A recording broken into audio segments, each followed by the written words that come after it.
Yo, c'est Mix by Yeti du Seven Studio.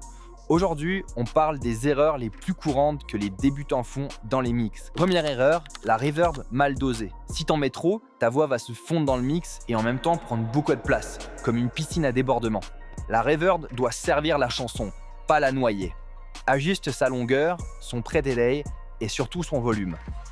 Il y a le site anotherproducer.com qui peut te permettre d'ajuster parfaitement ta reverb par rapport à ton BPM. Il va te filer les bons réglages de durée pour que ta reverb colle parfaitement au rythme du son.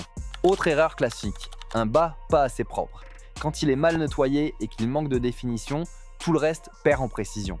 C'est assez difficile de mixer le bas sans des bonnes enceintes, donc par sécurité, je te conseille de couper sous les 30-40 Hz. Coupe aussi les basses fréquences des autres instruments pour lui libérer de la place. Troisième erreur, la voix qui se fait manger dans le mix. Nous, on veut une voix présente, donc ajuste ta compression pour garder ta voix constamment au-dessus de la prod. Tu peux combiner un compresseur rapide comme le Airvox pour capter les premiers pics et un compresseur lent comme le LA2VA pour colorer et uniformiser le tout. Quatrième erreur, le mauvais équilibre entre les éléments. Une snare trop violente ou un type qui explose les oreilles sont souvent dus à l'envie de mettre en valeur un élément, mais pas toujours de la bonne manière. Less is more est un adage important dans l'ingénierie son.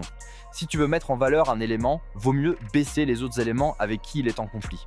Si tu augmentes toujours tout, tu vas te heurter au 0 dB numérique et tout ton signal sera écrasé. Et c'est ce qu'on ne veut pas pour un mix clair. Petite astuce, mix à faible volume. Si tout reste clair, ton équilibre est bon. Sinon, retravaille tes niveaux. Et enfin, le surtraitement. Un mix qui respire pas, ça s'entend direct. Ton mix doit déjà bien sonner dès le prémix grâce à la spatialisation et les volumes. Tu veux progresser plus vite? Commente Yeti sous la vidéo et je t'envoie 3 e-books de mixage que je garde d'habitude pour mes élèves. Si t'as kiffé l'astuce, lâche un like et abonne-toi. Il y a plein d'autres secrets du Yeti qui arrivent et crois-moi, tu veux pas rater ça.